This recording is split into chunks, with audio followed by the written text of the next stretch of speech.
मैंने वहां जाकर के परिस्थिति को देखा है। मैं रिलीफ कैंप में भी इन पीड़ित परिवारों से मिला हूं जिन्होंने एक्चुअली उस समय जो देखा और जो झेला उसका विस्तार से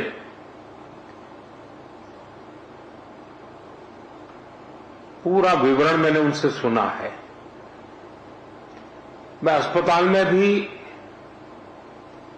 उन सभी मरीज से मिला हूं जो इस आपदा के कारण अनेक प्रकार की चोट के कारण बहुत ही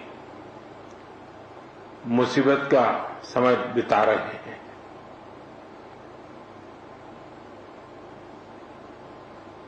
ऐसे संकट के समय जब हम साथ मिलकर के काम करते हैं तो कितना उत्तम परिणाम मिलता है। उसी दिन सुबह ही मैंने माननीय मुख्यमंत्री जी से बात की थी और मैंने कहा था कि हम हर प्रकार की व्यवस्था को मोबिलाइज कर रहे हैं और जितना जल्दी पहुंच सकते हैं पहुंचते हैं। मैंने हमारे एक एमओएस को भी तुरंत यहां भेजा था, चाहे एसडीआरएफ के लोग हो, एनडीआरएफ के लोग हो, सेना के लोग हो, पुलिस के जवान हो, स्थानीय मेडिकल के लोग हो या यहां के एनजीओज हो, सेवाभावी संस्थाएं हो, हर कोई बिना रुके तुरंत ही आपदा प्रभावित लोगों की मदद के लिए पहुंचने का प्रयास किया। जिन परिजनों ने अपने स्वजन खोए हैं उसकी पूर्ति करना तो हम मनुष्य के लिए संभव नहीं है, लेकिन उनका भावी जीवन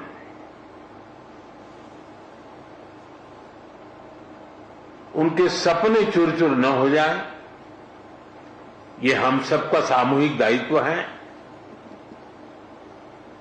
और भारत सरकार और देश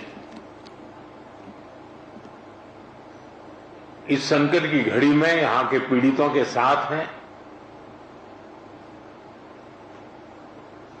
सरकार को जो कल मैंने हमारे इंटरनल मिनिस्टर्स की जो कोऑर्डिनेशन की टीम थी उनको भी यहां भेजा था। वो कल माननीय मुख्यमंत्री जी से मिले थे, आपके अधिकारियों से मिले थे और वे भी सारे चीजों को देख करके गए हैं। और जैसा माननीय मुख्यमंत्री जी ने मुझे बताया है कि वो एक पूरा डिटेल में मेमोरेंडम भेजेंगे और मैं विश्वास दिलाता हूं इन परिजनों को भी कि वे अकेले नहीं हैं। इस दुख की घड़ी में चाहे राज्य सरकार हो, केंद्र सरकार हो या देश के जन जन नागरिक हो, हम सब उस संकट की घड़ी में उनके साथ हैं।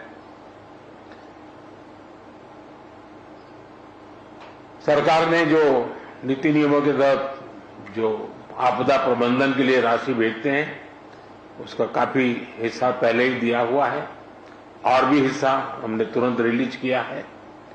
और जैसे ही मेमोरेंडम आएगा तो बहुत ही उदारतापूर्वक इन सारी समस्याओं के समाधान के लिए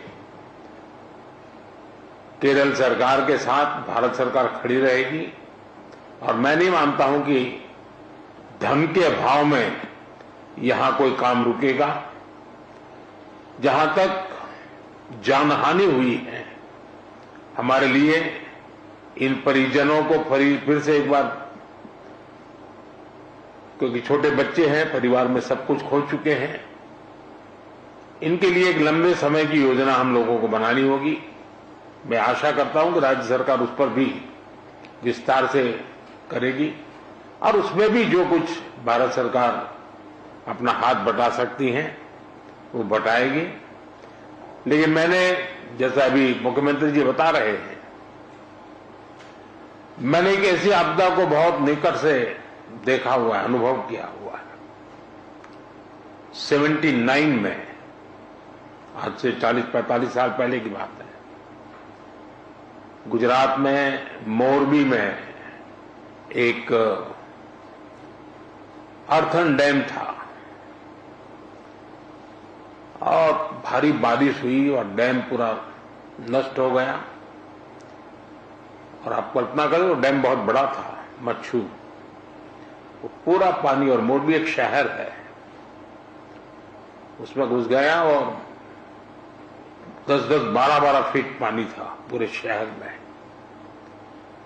2500 से ज्यादा लोग उसमें मृत्यु हुई थी। और वो भी मिट्टी का डैम था, तो पूरी मिट्टी पूरे हर घर में, यानी उसको मैं करीब 6 महीने वहां रहा था। एक वॉलेंटियर के रूप में उस समय मैं काम करता था। और मैंने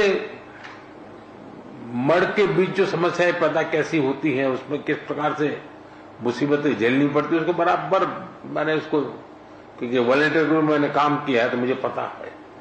तो मैं भी अंदाज कर सकता हूं कि जिस समय ये परिवार के परिवार मड़ में बह रहे होंगे, तब वो कितनी बड़ी कठिन परिस्थिति रही होगी।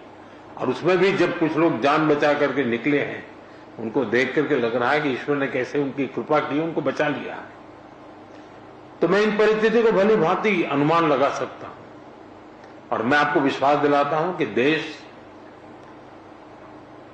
और भारत सरकार कोई भी कसर नहीं छोड़ेगी। जितनी डिटेल आपकी आएगी, चाहे आवास की बात हो, चाहे स्कूल बनाने की बात हो, चाहे रोड के इंफ्रास्ट्रक्चर का काम हो, इन बच्चों के भविष्य के लिए कुछ व्यवस्थाएं करने की बात हो, जैसे ही डिटेल बन करके आपकी तरफ से आएगी, हमारी तरफ से पूरा सहयोग रहेगा, ये मैं आपको विश्वास दिलाता हूं। और मैंने स्वयं ने, मन मेरा भारी था, क्योंकि लेकिन मैं नहीं चाहता कि मेरा आने के कारण यहाँ के रेस्क्यू ऑपरेशन और रिलीफ एक्टिविटी में कोई रुकावटें हो। लेकिन आज मैंने पूरे विस्तार से सारी चीजों को देखा है। और जब फर्स्ट हैंड इंफॉर्मेशन होती है तो निर्णय करने की भी सुविधा रहती है। और मैं आपको फिर से एक बार विश्वास दिलाता हूं, मुख्यमंत्री की जैसी अपेक्षाएं हैं, वो सारी अपेक्षाओं को पूरा करने में भारत सरकार पूरा प्रयास करेगी।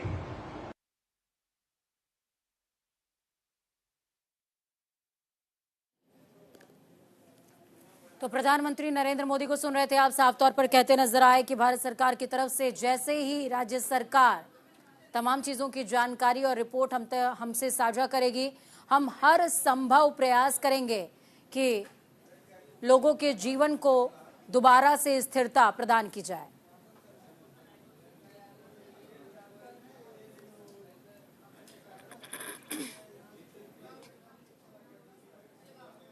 राजधानी एक्सप्रेस में फिलहाल खबरों का सफर यहीं तक। बुलेटिन के उस पार ताजा अपडेट्स के लिए देखते रहिए न्यूज इंडिया, क्योंकि हम है राष्ट्र की आवाज। नमस्कार।